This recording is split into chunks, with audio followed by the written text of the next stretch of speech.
भाईंदरजवळ वीज पुरवठा खंडित झाल्याने मुंबईतील लोकल ट्रेन थांबली आहे, त्यामुळे प्रवाशांना रुळांवरून चालावे लागले। कोकण आणि मुंबईसाठी पुढील 24 तास धोकादायक ठरण्याची शक्यता आहे। येणाऱ्या चक्रीवादळामुळे हवामान खात्याने लोकांना सतर्क राहण्याचा सल्ला दिलाय। मुंबईकरांसाठी आनंदाची बातमी, लोकल एसटी बेस्ट मेट्रो आणि मोनो ट्रेनसाठी आता एकच मुंबई एक कार्ड वापरलं जाईल। पंतप्रधान मोदी 8 ऑक्टोबर रोजी नवीन कार्ड लॉन्च करतील अशी शक्यता सांगितली जाते। ठाण्यात महाविकास आघाडी आणि मनसे एकत्र निवडणूक लढवण्याची तयारी करत आहेत। शरद पवार गटाचे नेते जितेंद्र आव्हाड यांनी बैठकीचे फोटो शेअर केलेत, ज्यामध्ये मनसे नेते अविनाश जाधव हे देखील उपस्थित होते। शेतकऱ्यांच्या नुकसान भरपाईसाठी उद्धव ठाकरे यांच्या निषेधाची भाजपच्या एका मंत्र्याने खिल्ली उडवत गिरीश महाजन यांना म्हटले की हे मगरीचे अश्रू आहेत, ते सत्तेत असताना वेगळे बोलतात आणि विरोधात असताना वेगळे बोलतात। नवी मुंबई विमानतळाचे गुजरातीकरण झालंय। गटनेते संजय राऊत यांनी मराठी लोकांना नोकऱ्या दिल्या जात नसल्याचा गंभीर आरोप केलाय आणि उद्धव ठाकरे सेना या विरोधात आंदोलन करणार आहे।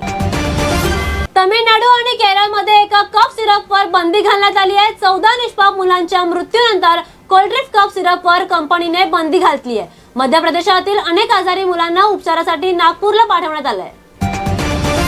अल्पवयीन मुलीचे लैंगिक शोषण केल्याबद्दल अंधेरीमध्ये एका रिअल इस्टेट एजंटला अटक करण्यात आली आहे। इमारतीच्या विंग मध्ये खेळणाऱ्या 6 वर्षाच्या मुलीचं शोषण करताना रहिवाशांनी आरोपी राजन जाधवला रंगेहात पकडले। फरहान अख्तरची 12 लाख रुपयांची फसवणूक करण्यात आली आहे। अभिनेत्याच्या कार्डचा गैरवापर करून ड्रायव्हरने पैसे काढलेत। बँड्रा पोलिसांनी त्याला अटक देखील केली आहे। ड्रग्ज व्यसनींना गुन्हेगार मानलं जाऊ नये, तर त्यांना मानसिक दृष्ट्या आजारी मानलं गेलं पाहिजे, अशी मुंबई उच्च न्यायालयाने सुनावणी दरम्यान केलेली टिप्पणी चर्चेत आली आहे। रविवारी पश्चिम रेल्वेवर दिवसभर ब्लॉक राहणार नाही, प्रवाशांना दिवसभर रेल्वे सेवा मिळेल। भारतीय महिला संघाचे पाकिस्तान विरुद्ध वर्चस्व आहे, एकही दिवस सामना हरला नाहीत। भिवंडीतील शांतीनगरमध्ये मित्रच बनलाय शत्रू, पाईपलाईन वादात एका तरुणाचा मृत्यू झालाय। मृताची ओळख झिशान अन्सारी अशी आहे। पोलीस आरोपीचा शोध घेत आहेत। वडाळा आरपीएफ जीआरपीने मोठी कारवाई केली आहे। महिलांच्या डब्यांवर दगडफेक करणाऱ्या आरोपीला अटक करण्यात आली आहे। नौशाद अली अब्दुल वाहिद शेख याला यापूर्वी सुद्धा महिलांवर हल्ला केल्याप्रकरणी तुरुंगवास भोगावा लागला आहे।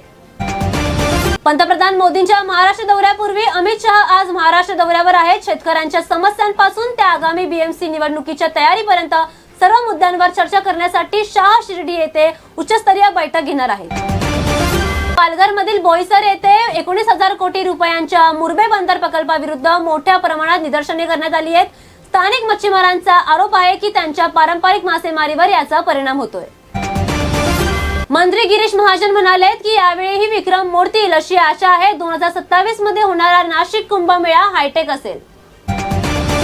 दादरमध्ये नाकाबंदी दरम्यान एका नशेत असलेल्या चालकाने 2 पोलिसांना चिरडले, ज्यामध्ये 3 जण जखमी झालेत आणि आरोपी राऊतांनी याला अटक केली आहे।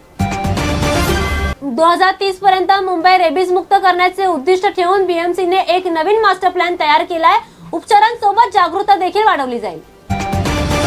आयपीएस अधिकाऱ्यांच्या वेशात लोकांची फसवणूक करणाऱ्यांचा पुण्यात पर्दाफाश करण्यात आलाय। चोरांनी एका चप्पल विक्रेत्याला 17,000 रुपयांनी लुटलंय। सर्व आरोपी पोलीस कोठडीमध्ये आहेत।